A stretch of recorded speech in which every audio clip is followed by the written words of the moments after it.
again. Welcome to another episode of Azania in Therapy with your host Tlaka. My guest today is a research psychologist, a PhD candidate with VETS and junior researcher with UNISA. His main interests are race, racism, and racialization, critical gender psychology, psychoanalysis, economic philosophy, money psychology, behavioral finance, and quantitative research. What a mouthful, ladies and gentlemen. Can we welcome Mr. Kagiso Nkosi? How are you, sir? I'm alright. Thank you for having me. It's a pleasure to be here. Great stuff. Great to have you. Let's start with your name. You've got a curious name. I've got this thing about names, right? Yeah. So I see Kagiso, I see Nkosi. Yes. There's a story there. You know what I mean? Yeah. It's a very weird one because my entire family is the only Nkosis with Tswana names. Yeah. So, my mother had a thing for Tswana names. So all my siblings, Kibo, Teboho, Mamikele, But affectionately. Yeah, but it's just like it's a family that moved from Nelspruit to the northwest and came, Maswati. I go northwest. Okay. There's no Swati in me. Yeah. I guess Tswana, I go northwest, but that's where we grew up, so that's all I know. Yeah. No. I when I saw it, I thought, no, interesting. It would be lovely to find out, which in a way connects with, your interests, what you are working on. So what are you currently thinking about, researching, working on? What's on your mind?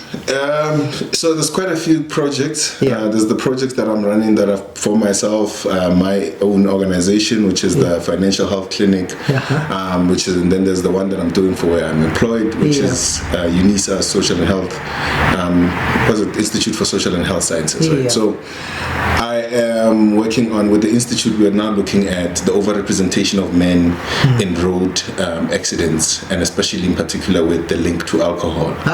Because we are finding out that there's quite a big data pool that suggests that men die on the road with alcohol. So we're just doing that research now with the institute.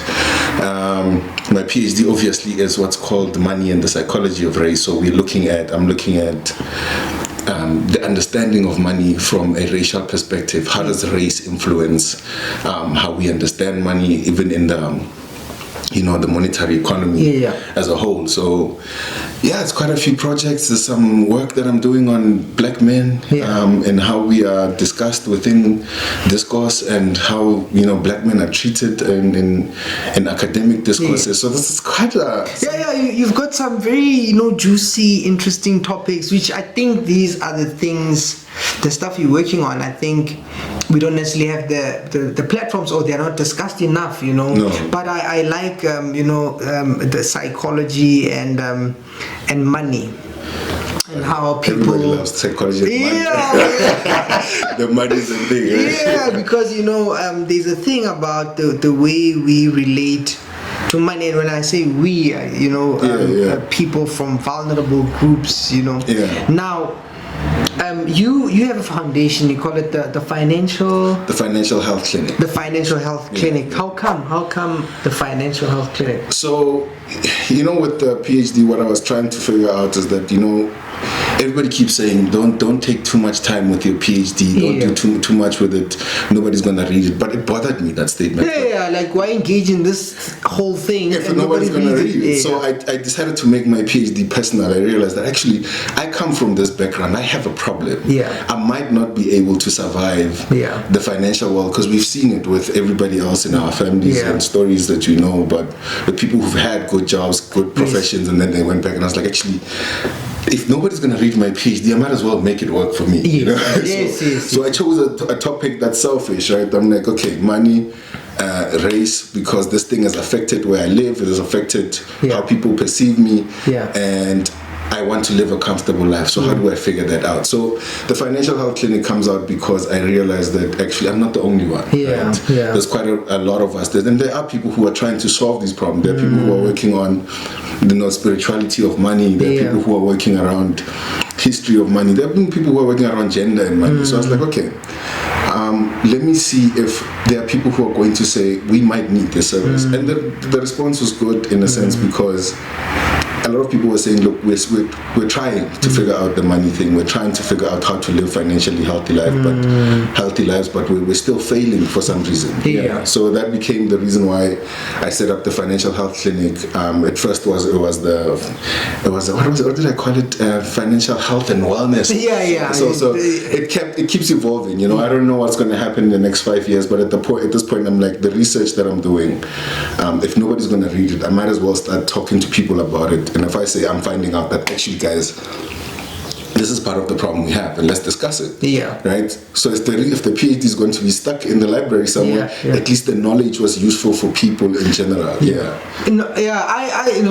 think it's a topic that, if you walk in any setting and people are bored and you bring up money, there are all sorts of responses. There are people who that topic brings shame. That theme brings pride. That topic brings all sorts of feelings about how we exist, and you can't do anything without money. So and I like that then you are doing something that reminds us that we have a relationship with money. So in seeing what you're doing, in pursuing what you're doing, like what are some of the things that you are picking up? Like if somebody's not clued up or have a sense of what you're really trying to figure out, like how would you just school them regarding, like, hey, listen, these are the things that I'm observing when it comes to vulnerable groups and money, the relationship we have, where do people get those ideas, where do they get started, like what are you picking up? I mean, the most interesting thing is that I'm picking up that actually nobody builds their relationship with money in vacuum. In a vacuum. You're not sitting there by yourself and thinking, actually, I think I know how to. You actually learn these things from our parents, neighbors, the community. We even learn in songs, right? We learn how to understand money from movies, from whatever, but they never actually work for us. And so, the biggest thing with people, especially if we're calling it the vulnerable groups, is that we don't have a margin of error.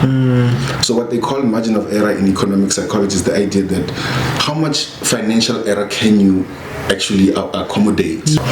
So this is the theme, right? Economic psychology is teaching us that actually people in vulnerable groups don't have a margin of error. Right? So what's the margin of error? That's your risk profile, right? So if you take, for instance, a soccer player, and you take somebody like yourself who's a clinician, and you look at the professions, and you say, okay, this one as a clinician you have a long-term career, and as a soccer player you have a high salary but a short-term career. But then now, what type of families do you both come from? Is one coming from a family where there's an inheritance that's coming their way when somebody dies, or is the other one coming from a situation where there's nothing, no background? That margin of error means that if you are a soccer player with a large salary, but no inheritance, no family support, it means your risk profile is high, because you have a short lifespan. So if you make the mistake of buying the Gucci's, of renting a place for 40,000 rand, doing all of these, wouldn't mention any names, those things, all of these things that you do with money that you think, actually, these are just things that I want. Right?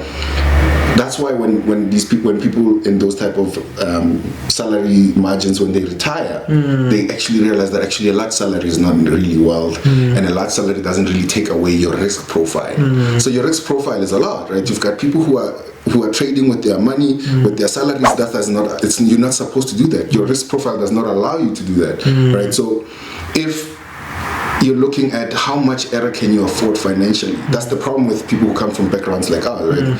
The problem is that I realized that you not only have to figure out one thing with money, you have to figure out everything, right? Because if I make an error, what that means is back home to the back room. And that's literally what it means. That's what it means. What actually happened with COVID even. So what happens in COVID is that people realize that they don't have a large margin of error. Your salary is gone. You're one salary away from going home. And that's one of the biggest things. That's one of our economic socialization, the way we are socialized into money from our communities, our groups. It's actually quite Yeah, it doesn't teach us enough to survive. So that's the problem that I've been trying to deal with. So what you're describing is saying, so the ideas that we get about money don't necessarily, they don't happen outside a context. No. So there is a context in where we learn about these things. You talk about our environment, you talk about music and things like that. Then maybe let's break it down. So when we say people who come from vulnerable groups, right? And the backgrounds we come from, what are we talking about? Like, what kind of backgrounds are we? Like, if we could, what kind of person are we talking about? So let's talk about us as black people in South Africa. The majority of South Africans, for instance, over 60% of the country lives on 521 rands monthly per family of 4 people. Which means that most of us actually come from multiple generations of poverty. You're not just coming from one generation of poverty, but if you think about it, your grandparents were poor, your great-grandparents were poor, and the list goes on. So there might be like a first generation professional in the house. Some of us, if we're lucky, we have 2 generations of middle class or working class. So but most of us literally coming up after 1994, these are first generation, second generation professionals. What that means is that you have a long or multi-generational crossover of money knowledge. But where does this money knowledge come from? If we're talking about people who never had it, we're talking about people who were forced to live in poverty because of systematic oppression and all of these other factors that they had no control of, lack of education. We know very well that stories of our parents, our grandparents, their denial to education. So what becomes an issue is we are learning about money from multiple generations of lack. So we think about money as an issue of survival, right? We never think about wealth creation as part of our philosophy. So most of the things that we do with money are always about figuring out the survival mechanisms. But if you're going to talk wealth creation with people who come from multiple generations of poverty, you're going to get ideas that are misled, right? This is why people in our communities fell for scams, because there's a need for quick schemes, and this is why we're the poor people are the major supporters of Lotto. Like Lotto is not played by people who have money. So it's like literally poor people and working class people are the supporters, but that's a bad financial decision. Why do we have our philosophies of money when you come from a poor background always have to do with luck, right? They never have to do with systematic plans. How do I get the right services? How do I plan around my salary, my earnings? What is my earning potential going forward in the next 10 years? Career planning, because career planning is part of money. If you don't specialize, then you don't earn as much as somebody specializes. But we don't know those things, right? We find out I don't know about you, but if you found out what clinical psychology was before you got there, then you're lucky. I only figured out what research psychology when you're in there. So that's the things that we're talking about, is how then do we go from luck-based ideas to systematic ideas of how do we create wealth, money. Wealth is not an easy thing. It's a multi-generational thing, meaning that you might have to start something so that your great-grandkids have something to pick up in the background, right? But also money is a problem because it's the type of wealth that is consumable. So, I mean, there's a story about a guy in Brazil, if I remember the name properly, it's Ika Batista. He was an oil billionaire, an oil tycoon, and the story goes that he chowed around $1.3 billion. So he consumed it. Consumed 1.3 how do you consume it? Somewhere around those billions. And he then later filed for bankruptcy, and I think after that 1.3 he was only left with something like 50 something million in assets and so on. So that story, it was a long time when I remember. So that story, I might not remember the details correctly, but it's an example of how money is consumable even at the highest level. Think about these people that we know. I mean, if we talk about celebrities, Brenda Fassie was a legend. Not just a singer, a legend. So if legends can die poor, what about us who just, what about the normal everyday working person? So it's really a fascinating problem to fix, or to try and fix from a racial perspective, because people want to pretend that money doesn't have a racial perspective. It doesn't have, it's just technical stuff. So if you go to a bank and they say, well, look, you don't have a good credit score, we can't offer you good credit, or we offer you credit at a high interest rate.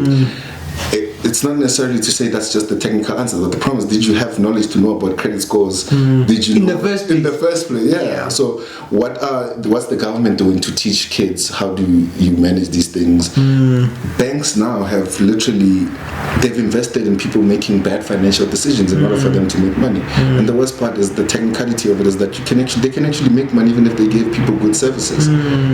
So it's one of those things that's tricky to talk about, because the financial sector is so racialized, but it also denies the ideas of race itself, and it's easy to deny. There's so many technical issues that you can use to say, this is what the problem is. We're not going to give you a business loan because you don't have business contact. But in the first place, where are you going to have business contact if you're coming from the generation? Business contact means that is there somebody in your family that has had a business before and that you've watched, develop a business and exactly. So it becomes an issue for us, these technical questions around how do we gain access to these financial products, right? People get life covers without knowing whether they need to underwrite them or not. When you die, all of a sudden you think you left people money, and then the banks and the lawyers do all of these things and they take their money, and you're like, you think you left your family 10 million, and then all of a sudden your family gets far less than what you left. So it's quite a lot of technicalities. It is, and it's very layered in terms of all these little bits that we need to understand. And so when you start describing where we come from, right? Like, so when you say like these like multiple generations of poverty, that goes also with a certain a philosophy that's so, and these things we take them for granted, and missing the idea that money is a long game. In that we plan, we follow up, we structure, and someone else also carries it, and we, I suppose, then people who don't ever have access to that information, they struggle, right? When you were talking now, I remember that we were at a conference once, and many years ago, and then I think at the time it was the CEO of this other bank. I don't know if I can mention the bank, the Capitec. So the CEO, I think it was the CEO of Capitec at the time, he came to speak to us. I remember he was wearing this orange jersey with beige pants. It looked quite interesting.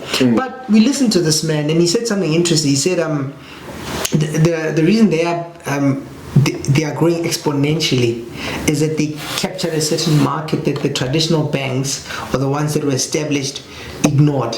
And the issue was something like, we need your address. And then somebody would say, no, I don't have an address, I live close to such and such a place. And then he said they thought about that, and then so there were these rules that made it difficult for people to open bank accounts. But they found a way around that, and then that's how they got to grow.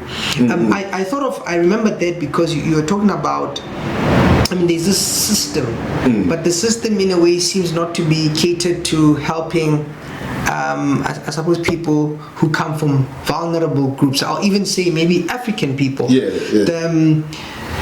The systems are not geared to do that. The system, it almost seems it's set up for you to live in perpetual poverty. The simple idea of went to a bank one day, and I asked the lady there, I said, what would happen if we paid off the house a bit earlier,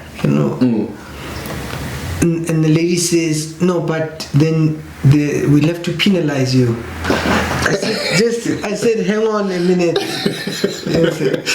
What do you mean? So you give me a loan, I want to pay it off. You say it's going to take you 10, 15, 20 years, 30 years, whatever. I said, no, maybe I might come buy some money and I'm going to pay this earlier. And then you say to me, no, if you paid earlier, you get penalized. Then that makes me think that the system is not to help me then. No. It's to help you. So you make money when I'm in trouble, So when you say those things, I can see that it's those technical things that many people are not taught, find themselves in debt, find themselves struggling, find themselves feeling ashamed, So when you discover the things that you're discovering, do you share them with, when you share them with, I don't know, where do you share them? Do you share them with colleagues, or you go out and you talk to people about your ideas? And I mean, I did do some troubleshooting of the ideas, develop some classes that I give and teach. I do individual one-on-one sessions that say, let's look at how you're dealing with your money. So there are different types of personalities that come with money. So I have to deal with their personality as a person. So you find somebody who's a giver, you find somebody who's a spender, you find somebody... all those personalities. And you have to ask yourself, if this person is such a giver and they're giving all of their money away to the point where before the month ends, they're like, I don't know what happened to my money. But it literally was just given away, right? And remember, we come from very bad backgrounds, meaning that you can find a reason enough to give away your money, right? Or if you're a spender and you're out there in the clubs, with the drinks coming with the sparkles, and you're enjoying your life, and that's where the problem is, right? So when you're talking about those technicalities, look at it this way, right? I'm gonna tell you like a little personal story for me is that if you don't mind sharing it, it's fine. And so, look, let's say this year I was looking to get a vehicle. I'm like, okay, let me get a vehicle. I've got a stable job now. And then I look at my credit score, and my credit score is like 3. Like a whole 3 out of. Look, what do you mean? Like 3. Can't you see my degree? And it's like, can't you see I'm in school? But here's the problem. My credit was affected by a gym membership that was about 1,200 rand. So the story is, as I'm looking to buy this vehicle, I have to think about, my credit score and what that's going to mean for my interest rates, right? So I sit down and I look at the offers that I'm getting, and I'm saying, okay, let me calculate exactly how much I'll be paying. And then I calculate, and it's like, it's insane. It's insane because my credit score is so low. It means that they're going to offer me the highest. And this is what happens. Most guys, when we start getting a job and we start thinking about how long it's been since you got the job, you take a car. You don't think about the interest rate. Tired of the rain. You're tired of... They've been asking you at home, when are you buying your car? You want to take it home. They pray for it. They do stuff to it, It's been a struggle. You don't want to struggle at that point. And you just take it. But here's the trick, right? What we don't know is that it's not just the interest rates, right? So this is the funny thing about studying money at a high level, right? When people talk about interest rates, is that anyone who tells you they know how interest rates works has not studied it long enough. The agreement in most of the studies around is that nobody actually knows how interest rates work completely. Not completely. We know how they work. We've got a little bit of an idea, but not how it works completely, right? So the fees that you pay, do they earn interest or do they not? Do the fees that you pay that come up, that 69 rand that comes up every month when you're paying, does that 69 rand also earn interest? And when you're calculating your interest, do you calculate that 69 rands, right? There's all of these fees that are hidden that people don't know. All of a sudden, you're sitting at home, you get a letter, and there's a lawyer fee. You're like, okay, why is the bank charging me for the lawyer that they're using or whatever? They've got all of these fees, right? The lawyer fee might not be an accurate example, but they've got all. But there are these. It's sort of even when you buy a car, there's this amount that they say they're going to use to put the vehicle on the road, right? I don't know, they're going to do your plates, they're going to do, and other people began questioning that. That you're automatically taking this amount. But what is it for? Like, does it even add up to that? So I get the idea that when you purchase a vehicle, then there could be all these added amounts and fees that one hasn't really thought about and taken into cognizance. How you see the thing you wanted, but you didn't calculate how much it's going to actually cost you. And that's part of these examples that we're talking about, is that, and that's what interest is that you're actually losing money, right? So interest means that you're paying money that doesn't exist out of your pocket. So it means that you're actually, whatever you're working for, the amount that you calculated as interest is money you've lost. Right? It's money that the bank has gained because they calculated to say, okay, you don't have this money, but you'll have it, we'll give you, and then you will pay us an extra amount for allowing you to have this money earlier, because that is actually your money. It's nobody else's money. When you get a credit card, most people, when they get a credit card, psychologically it registers as extra money. It's not. It's your money in advance. What they're saying is that we can see that you will have this money, we will give it to you, and for the benefit of time, you have to pay us this amount. Right?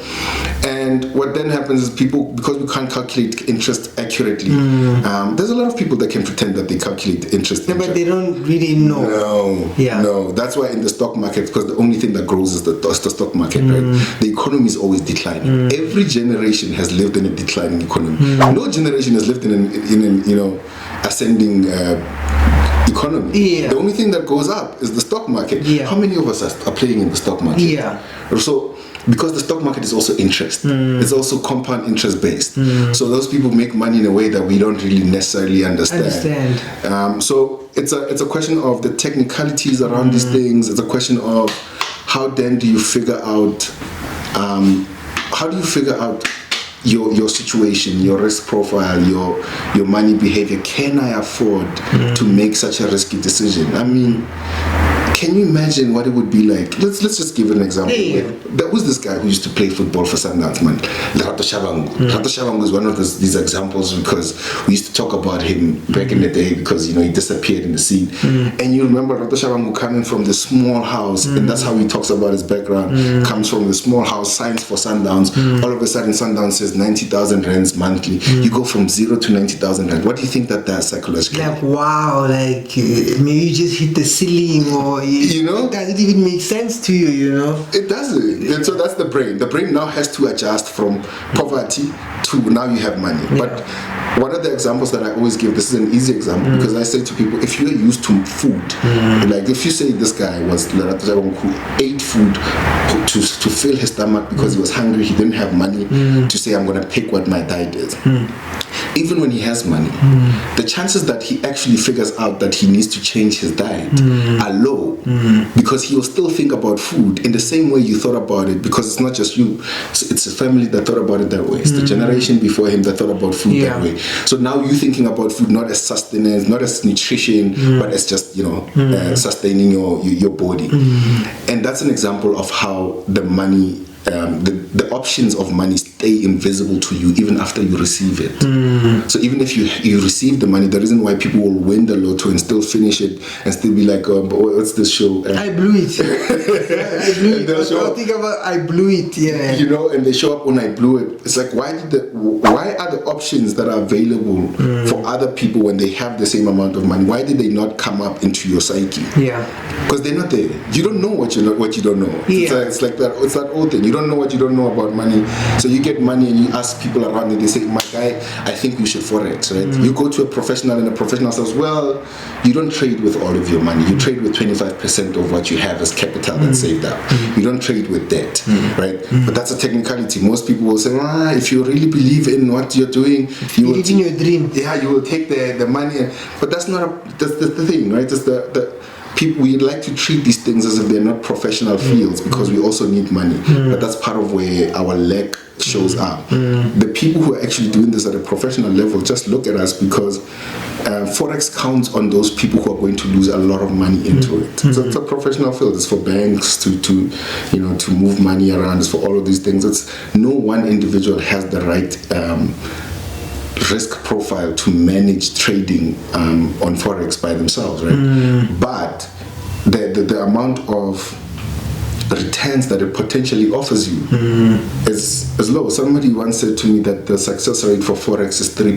3% of people who do it make money out of it. And I asked, is that really a percentage that speaks to people who have a high risk profile, right?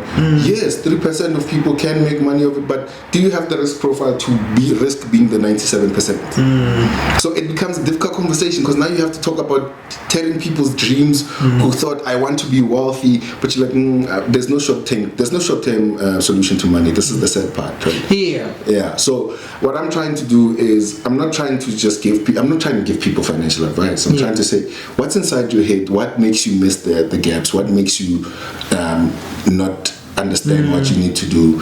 And think about that and see if you can change that. Because the problem is, we have, and this is one of the things that's put out in economic psychology about people who come from bad backgrounds, that interrelation with financial decisions. Because the information you get comes from people who don't have money, you tend to make bad decisions that don't follow up with what you think about money. And so it's a cycle, right? So think about how many people are used to solving the problem right now. And you said you have a daughter. How old is your daughter now? If you don't mind. I've got two. Oh, you've got two daughters. Okay, that's good. Yeah. How old are they? No, I've got a 7 and a 5-year-old. 7 and a 5-year-old, right? Yeah. If you think about a 7-year-old and a 5-year-old, you think I have to do an education trust for them. You're like, it's a problem that's 12. It's far. You know, let me solve the problem now. I need to pay the school fees now. But then in 12 years, when they have to go to varsity, the money comes out of your pocket. And then what happens is that you've recreated a bad financial decision based on the need to solve problems now, because you built it as a habit. You know what? How habit defeats your mind. Right? Once you build a habit out of doing things, if you are used to worrying about food, even when you don't have to worry about food, you will worry. Just worry. Doesn't matter what you worry about. But those things, the habit that we have with money, why is it that every guy thinks, when I have money, I must go kokonga? Why is it that we agree? I mean, if we can sit in a room and there's 10 guys and we agree on this one thing, that say, guys, if I hit the lotto vandag, we are going there. What I wanted to link it to, do you think also part of why we struggle with money is because we struggle with ourselves, right? Like, so we've been so, when you look at, say, African people and where they rank in the world, we are like, in a way, like at the bottom. And you've struggled for so long, and you see the world and what the world offers. There are these luxury vehicles and items, and people have them, and they're like these status symbols, right? But you come from a certain place, say you go to school and you pass, you get your first job, and because you struggle with yourself, like there's maybe some shame, maybe you never felt like you belonged, maybe you grew up and you didn't have like the right pants or the right shirt, and these things are like really personal to you, and then because you think that way, when you get money, you're not thinking, okay, long game, investments, then you buy stuff to undo your shame. So I need that car with that sign so that the people can see me. I need to have that hat and the belt and the bag and the phone to undo, to prop me up, to fix what I feel I lack. Don't you think shame and past shame also plays a part in how we engage with our finances? It does, because to survive poverty actually means that you must actually be willing to survive a lot of humiliation, right? When you are poor and you send out your CV, you're not just sending out your CV like everybody else who's young, sending out their CVs and looking for a job so that they can build their career. You're trying to fight for your life. So the rejection that comes from sending your CV is actually more humiliating, more painful. And one of the best advices that I ever got was from an old mentor of mine. I consider him a mentor. It was Professor Lisiwa Baloyi at the time when he was the head of psychology in Medunza. He sat down in his office and he said to me, look, I can see, because I was still struggling then. He said, so I can see that you're going to be a professional, right? You're going to work. But you need to heal what's going on, the hurt that this poverty is causing, because if you don't, by the time you get your money, you're going to try and buy your healing away. Most profound thing that anybody's ever said to me at that point. And I sat there and I thought to myself, what does it mean that I'm going to buy my healing?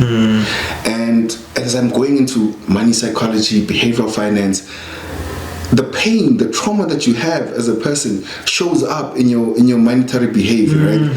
So there's a guy called George Simmel who writes on the philosophy of money, and he writes something very interesting, that people who come from distraught backgrounds, usually when they spend money to attract euphemism. It's because you need to reproduce happiness, because you're not really happy in your real life, right? Your real life is a description of what suffering looks like. So when you get a little bit of money, what you want to do is buy a bit of happiness. So now you have to think about all of these industries that we have in Gruvo and all of those. Those are happiness industries. Yeah. Those industries. Those are happiness industries. So happiness is sold, man. I'm gonna buy me some happiness. Yeah, but tonight I'm gonna buy me some happiness. Put the bottles there, and if I'm happy for the night, then it buys you happiness. So, but it doesn't buy it, it rents it. Yeah. You rent it for a few hours, you rent it for a few months, you might even rent it for a few years if you don't have. But what you're saying is exactly true, because a lot of the studies show one thing. Most of money is actually, it has to do with your own mind and how your mind is actually perceived, right? The things you buy, your money doesn't leave your account without your approval. So one of the qualities of money, it's its very lack of quality. Money doesn't do anything. If you put 5 million rands into your account, when you don't want to do anything, that 5 million rand doesn't leave. It's just there. So it doesn't have any quality. The quality of what your money does is what you're doing with your head. So there's also this thing which is called value creation, right? Value creation is the idea that value and reality are two separate things. Right? But our mind doesn't think of value and reality as two separate things. It thinks of them as the same thing. But when you value something, you value it because it was lacking in your life, not because it's actually valuable. Right, so the more you value something, the more you're able to, you want to pay for it. I think that's a profound idea. Yeah. So the distance you have between the objects that you desire and the ability to acquire that object then builds more value. So think about people who grow up in misery of poverty. Then what happens is that you can't get happiness. Happiness in itself then acquires a much more tremendous value to you psychologically than it actually is. So people are willing to say things like, well, because you understand, the value of that temporary happiness outweighs the actual value. And it's what I said,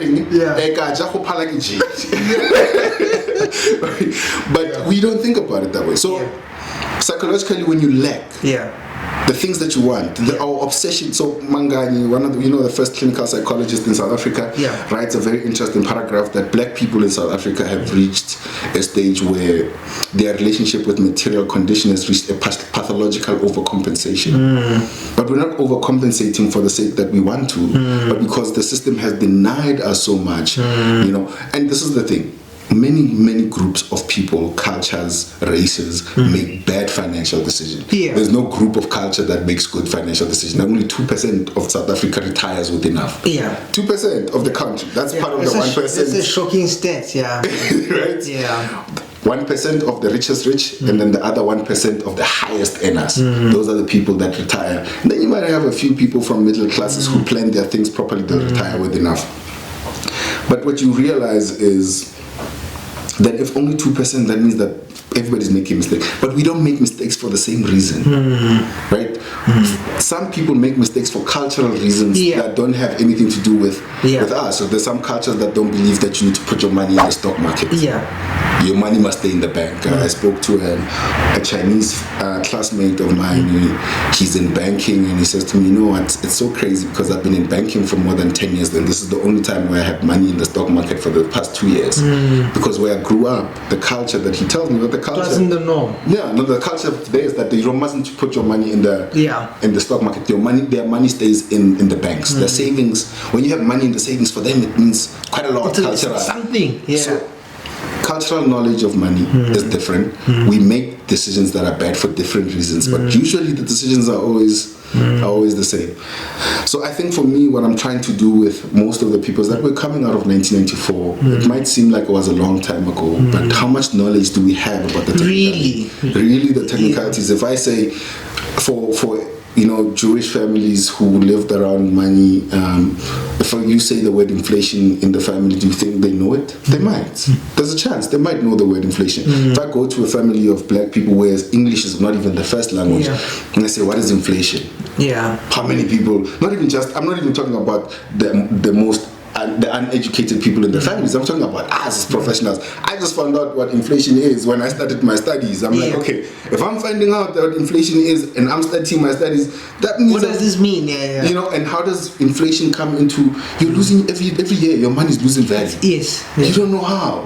How do you experience that? And how does that work in relation to now? I'm losing my money is losing value. There's interest rates on the side. There's all these fees that I'm paying. How does that all come together into financial? We don't know, and that's where for me I'm trying to get at. I'm trying to say, let's look at these technicalities of where they come from and why you don't have. And most people think our lack of money is a personal thing. Like it proves that I'm stupid. It takes it, you make it a personal. Like there's something wrong with you. Yes, your quality as a person. No, man. You've got people who are working as accountants. So you've got people who are working in banks. You've got all these people in finance, and they're not in good financial situations. Could it be that the system is also rigged? You know what I mean? Like it's not the way maybe economies are set up, the way maybe the rules are set up, the way we work is not set up to make a person have enough or retire in a way that you'd be able to live. It's like it's set up in a way where a few will make money, the banks will make money, and the rest you use your body and your energy to just generate wealth that you might not even enjoy yourself. That's a sad part of it. You've got an entire system that's dedicated to keeping people poor. They don't have to. So there are ways out of that. Look, from what I'm seeing, and I want to say from what I'm seeing, because that's going to be reflected in my studies, but it might not be reflected with everybody else. They might not agree.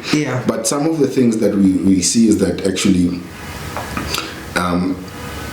money is not necessarily something that can finish. It's an infinite idea, right?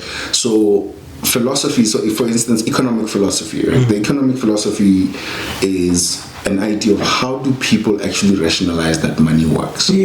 So South Africa, for instance, what I would say for now, and here's with the data that I'm seeing, is that we have a philosophy of either privatization or stealing money, and we've also attached a bit of violence and stagnation to our economic systems, right? So you think about industries like the taxi industry, it's in stagnation, right? It's been going on for years, but the ideas are still the same. And because it's also attached to violence, it means that anybody who comes up with an innovative idea that might take money away from the people who are used to it doing that, you die. Same thing in politics, same thing in finance. So we've got all of these philosophies that are attached to money. How many of us know stories of tenderpreneurs who are killing each other? And so why is it's not one directional? Why is the killing in politics? The killing is in the taxi industry. The killing is in so economic philosophy is how we believe. So other parts of the world, more especially the colonizing nations, some of them might have built philosophies of wealth creation. So wealth creation is you have to create things that people are going to consume as a nation, and then that's where money actually comes from.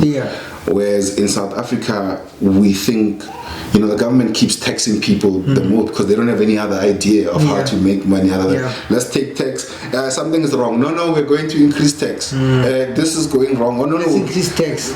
Like you can almost predict when who's this Lisiwa, the governor, when he comes on, you can almost predict what he's going to say. Like here comes another increase, of the repo rates. So it's that those ideas, those philosophies are also embedded in us. So from the nation to us as individuals, we then have to think, how do you think actually money works? How do you think that you have to make money, right? Do you think of the ideas around specialization, around solving a problem that the economy has, or solving a problem that people have and making money out of it? We don't have that philosophy. We'd rather have things stay the same and think changes. Change is a human thing. That's what the problem with money is that any single time that people decide this is the time when we need to rechange the geographical makeup of South Africa, that can happen. If they say this is the time we change the monetary policies that keep small businesses at bay, it can happen. The problem is people don't think they make up the rules. People think the people that made the rules years ago, they were not human beings. They were more than human beings. So they must have known better. So we can't move what they do. But that's where South Africa's stagnation comes in. The stagnation in the countries that we don't want new ideas. Any new idea can. China does not care, guys. America says, what's it? We do WeChat. Give us this app, we give you another one. The economy. So they innovate, they come up with different ways. I'd say part of why I do this is that I'm interested in conversations. I want to heal us. And say now you, for example, let's say you were president or you had the power for like a generation to change the way we relate to money. What are some of the things you would do? Man. I think the first thing the first thing I would do would be obviously the education system has to change. Do you have to learn entrepreneurship earlier on, or let entrepreneurship earlier on, but also increase the quality of education. Also increase the quality of helping of teachers. But I think one of the biggest things I would do would be to change townships. And a lot of people don't know why townships are such a big problem economically, because when Verwoerd was coming up with the separate development idea, he didn't want the possibility of black people moving out of poverty, right? The rationalization he gave about why people must stay far from their work is that people must travel longer so that they have less time to solve their problems. And that's actually taking money out of people's homes. So townships are actually what I call economic blackouts. So they are created to look like they're part of the economy, but they're actually part of the economy as consumers. When we live there, the malls come in and we just pay and the money goes out. So if money is not circulating in the community, then money leaves. That's the thing. So in America they did a study that showed that money in the black community stays for like 2 weeks, whereas money in white communities in that country circulates for like 6 months. So if you have a problem, this is the other thing, we don't have the culture of paying for each other's skills, right? If I want to come to you, I need to come to you as a favor. But we don't know what that means for our economy. It means we're not circulating my money. So in order for me to circulate my money must come to you, your money must come to me, and then my money must come to somebody else, and then we're circulating. But somehow that money grows when we keep doing that. Nobody, I don't know. I'll figure it out as time goes. But the problem becomes that these places, the way South Africa is structured is that you have economic hubs and then you have economic blackouts. So you can have Sandton, which is the richest city, the richest square mile in Africa, right next to LX. Right next to LX. Not far, just across the road. And those are some of the changes I would make. But the other change that I would want to make mentally in our philosophy is that we need to understand that actually there is a broader spectrum of how to make money, especially if you have the systematic power. For me as an individual, I don't have the power to make those differences. I can only affect with my career, with my skills, and I can make a little bit. But if nations decided that they want to make money in a particular way, Malaysia was not necessarily where it is now. Japan was not necessarily where it is now. Dubai was not even in that. It was non-existent. It was a desert. So there are ways to make these things happen. The only problem is you have to get over the psychological hang-up. But the problem with racialization, the reason why I study racism and racialization is that racialization affects the psyche, right? Meaning that whether Ramaphosa sits in there as a president, he still sits in there as black. Meaning his psyche has the limitations of what we have as blacks, right? This is to say it. I'm not trying to say it as an insult. I'm trying to say it as an analysis to say that if we can't get out of the mentality where our wealth creation is going to be based on what do other nations allow us to do, then we're going to attribute the magical powers, because money is such a broad field that no one can close up all the gaps. So there are various ways that we can do it. I hear what you say, you know, and what I'm curious about, I'm interested in your view about how us as African people view each other. I asked the question because, you know, when you're talking about how money circulates, and say it was the US example you were using, how it in the neighborhood, in the community, to me it almost seems as if we've developed a suspicion of each other. Like we don't trust another black person when it comes to business or a service, or if you go there, it's almost as if the person is doing you a favor. But there's something about the way we relate to each other and how we do business with each other, but there's something that's not healthy. There are conversations trying to turn there, but to me it seems that we need to fix or deal with the way we see each other and how we do business with each other. I don't know, what do you think about that? I mean, it's a tough question, because it also goes into questions around our own humanity and how we see our own humanity, right? Because this is, you know, looking at race as the manifestation of you know, how we believe what human beings are made of, right? Your skin color defines you. You know, racism becomes the system that maintains these ideas, and racialization becomes the experience that you have of being, you know, you are turned into this black person. So what that does is that it removes all the qualities you have as a person, right? So your quality as a person is removed, because the minute I say, well, Thabang is not just a psychologist, he's a black psychologist. In the same breath, I'm affirming what you've done, but I'm also bringing up all of these negativities that we come with the construct. And what happens is we don't necessarily have a trust for ourselves. We don't have a trust for each other. And that becomes very dangerous in how we grow our businesses. And unfortunately, you know, one of the most interesting things, if you look at it, business is communal, right?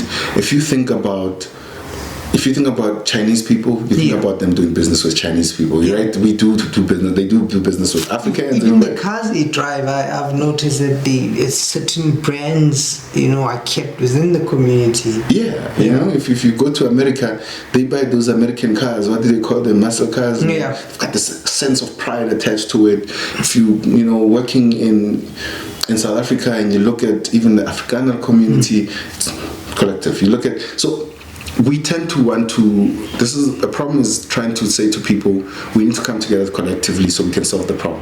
Here's one of the major problems. We can't bring everybody in because people have so many problems to fix when we are, and this is part of the reason why I was talking about the places that we live in. So the president of oh my God, what did I forget? This is the cameras that's making me forget. So in case there are any factual errors, just know it's the nervousness. So Indonesia, Singapore, president of Singapore, when he took over Singapore and he was trying to change Singapore's economic status, the GDP growth, what's this gross domestic product, which means that how much money per individual is spending in the country was something like $300 per person. But he said the slums had a problem with it, because the slums meant that a large part of the community had to solve the problems of poverty every day, meaning what? He was not able to maximize the talents of his own society. Because what happens is, in order for this economy to grow, the country needs to maximize the talents of everyone. This is the problem, is that it's collective effort, right? No one individual is less important, because that maximization of that person's talent adds to the GDP. When you have a system that actually minimizes your talent, your use of your talent, by saying you must continuously solve problems that are everyday. You must continuously solve the hunger problem. You must continuously solve the transportation. Then people don't have enough time to add to the economy. They're just working. What he did was he got rid of the slums a little bit as much as he could. He started a high-rise neighborhoods. Some of them failed at first because he was trying to give them away for cheap. He started others. The minute people lived in better environment, Singapore's GDP now is something like is it Singapore? Yeah, it's something like $600,000 per person. Meaning that per person in that country spends at average $600,000. That was because he opened it up mentally. So you need to also maximize the potential not only of the high professionals but of the vendor. You must make sure that vendor does not have too far of a distance to move from their home to the place where they sell. Then they're losing money. Then they're not so it's quite fascinating, because what that means is that the government is still holding on to some of the old findings. I mean, there's a research psychologist in South Africa called Bashfield, who, along with another one called Flake, insisted that black people are actually comfortable in poverty, and poverty is a part of our culture. My word. Yeah, and that became part of the systematic understanding. That's why we earn so little, because Bashfield said if you pay black people enough, if you pay them quite a lot of money, then you're wasting money, because you can't expect anything from them as both citizens and labor. I think we need to tear up some textbooks. Well, we need to rewrite some stuff. Maybe put it better. Yeah. So if you think about it, if you go to people working and they go to a manager and say, I'm not earning as much as the white guy who's doing the same job, the answer is now colloquial. It's not in the same academic language as Bashfield. This is what your lifestyle is not as expensive as his. But the rationalization is the same. You are more comfortable in poverty. So what happens is that the government, whether they like it, the sensibilities of race still maintain the economy, in the sense that they say to people, well, these people are comfortable in poverty. We don't need to take that much effort in actually solving the problem. But actually, some of the problems around, some of the things that were done in apartheid and helping people get bigger houses and helping people move into nicer suburbs were because of what was termed then white poverty, right? So white poverty then mobilizes actual economic powers, because it's such an odd thing to have. So why does poverty, when it's black, why does it not have the same mobilization power as it did when it was white? So the sensibilities of our leaders, it's not necessarily to say that they're not trying to be racist. I want to put it this way. They're not trying. It's not a deliberate attempt to oppress. No. They actually think they're making the right decision for us. When Ramaphosa sits there and says, I am surprised that people are living like this, he's actually surprised, at least in my opinion, that Ramaphosa is actually surprised. And that's where the problem is, the sensibilities that we have built in as a nation, because sensibilities don't just come from our innate powers, they come from public discourse, they come from, so we build rationality based on the nation. Nobody builds rationality alone. Whose rationality is outside of their nation and their family? So it becomes an issue that then how do we then maintain systematic intervention? Because in order to eradicate poverty, look at what China did, right? When they set out their plan to eradicate poverty, they were able to, the plan took long to put together, but when they took action, at least from what my friend tells me, is that they actually halved poverty and created more millionaires within the space of 2 years, right? So when do what we need to do is we need to now start putting human value to the lives of black people. So that's the major issue. Human values. These people, nobody deserves this level of poverty. And sub-Saharan Africa, it's one of the most normal things to say, well, they're poor. And listen. I mean, that resonates with me, because personally, I just think that it goes with that. There's that saying that a chain is as strong as its weakest link, and I have this idea I've been thinking about. It's more like, I think the average citizen, if I had the powers, I would make the average citizen a force, someone formidable to deal with, to think in terms of what they produce, what they think. And I think if you have a large number of those people who are like that, who are like you are actualizing, I think we would be in a position to create, And lastly, maybe for me, that doesn't sit well with me personally, which I think it's something to think about. Why I also started the platform, why I want to talk to, psychologists and people in the mental health space. When you drive around and you'll see like a big firm, you'll see like a big law firm, you'll see like a big accounting firm, but you wouldn't necessarily see a big psychology firm. Yeah. Now, and it's all of us in different silos doing our own little technical things, and I don't see how we can make our changes in our own little spaces. But I'm saying there's something to be said about the inability for people, psychologists, but also for us who want to create generational wealth, to come together and work. Like, we've got so many different ideas. I don't know if we lack leadership or if we lack vision, but for me that doesn't, it bothers me that we are not able to. So maybe the question is around leadership, right? Yeah. So I'll say psychology, but maybe there's another issue. Let's say around the leadership we currently have now in the country.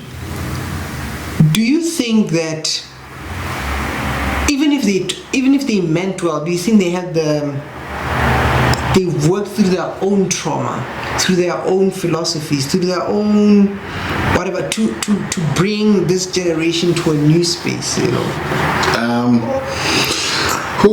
That's a tough one. Yeah, because I have to talk about people that I know in the abstract, right? Yeah, because we don't know them. Of course, we're just discussing ideas, But what you're seeing is that actually the answer would have to be no. Yeah. That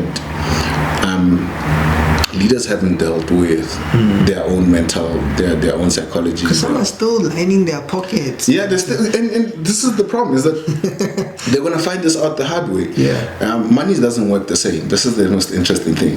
How you earn your money also determines what you can do with it. Yeah. Right? Yeah. And stolen money doesn't buy the same thing as dividends. Right? So what they're doing is just lining up for a life of consumption without actually dealing with the psyche of what's happening in their heads. Right?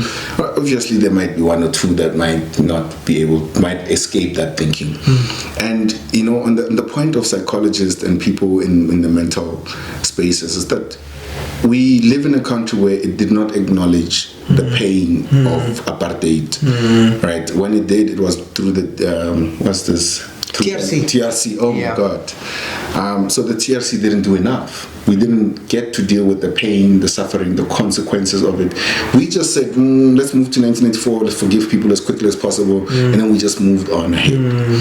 And now we are finding that in order for people to actually alleviate poverty, if you go to the World Bank website, World Bank website has a list of people, countries, and their policies and their ideas. South Africa's ideas and policies that they have are literally like 6 sentences so long, because we don't even have an economic philosophy. The World Bank knew this. When they sent out people to come research South Africa, they knew that South Africa doesn't have an economic philosophy. We have a justice philosophy that says, well, let's try and redistribute wealth.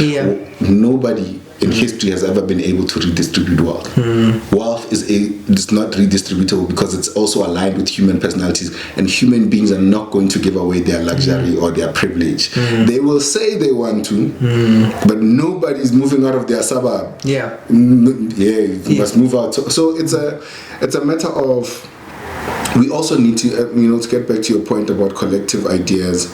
Unfortunately, we do need the vision. We need to come together. We need to have collective ideas, and we need to start working on those collective ideas. Right? There's all these examples, and one of an American psychologist, when I was at a conference, and he said, no, the South Africans are still early in their liberation. They're going to find out, like we found out after the civil rights movement, that actually a lot needs to be done. And when people started finding out after the civil rights movement that things need to be done in America, they started thinking about creating wealth specifically. If you think about the number of black millionaires and billionaires, it's been going up, right? There was a collective consciousness shift for some people, not for everyone. For some people, we need to just stick to making money. Think about guys like Russell Simmons as an example, right? Russell Simmons is known for creating most millionaires in what? In comedy.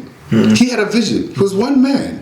He had a vision, and all of these comedians come out of Death Jam or whatever it was called, and that's the thing. Now we need to be specific. We need to create a staunch money culture. This is one of the things I'm not backing out from. Compromising on. Yeah, I'm not compromising on that. We black people need to build a staunch money culture that says, if you want me on the news, you must pay me. Yeah. Right? Staunch money culture that says, I'm not settling for anything less than what I deserve. Right? We need to go to these workplaces that say, we are paying you this much because your life is not expensive, and say, no, I'm not using taxis to come to work. If you want, you need to pay me enough. Yeah. Right? And that money culture, if we don't shift collectively, we start building that money culture, we might have a chance, right? But there needs to be a collective realization that actually we've been stuck in the Rainbow Nation fantasy that says that they're going to redistribute wealth, the government is going to do this for our people. No. Now it's time for the people who have the vision, for the people to take charge. Do not ask for anyone to say, let's do. No, don't ask for permission. Don't ask for approval. Don't ask. I always say my stakeholders are black people. My stakeholders are people who suffer from these ideas, and those are the people that can say, but we think your idea is going to cost us, right? If you don't come from these groups and you say to me, well, this idea, I'm going to listen and say, let me see if there's value to it, which you're saying, but you don't come from this group, right?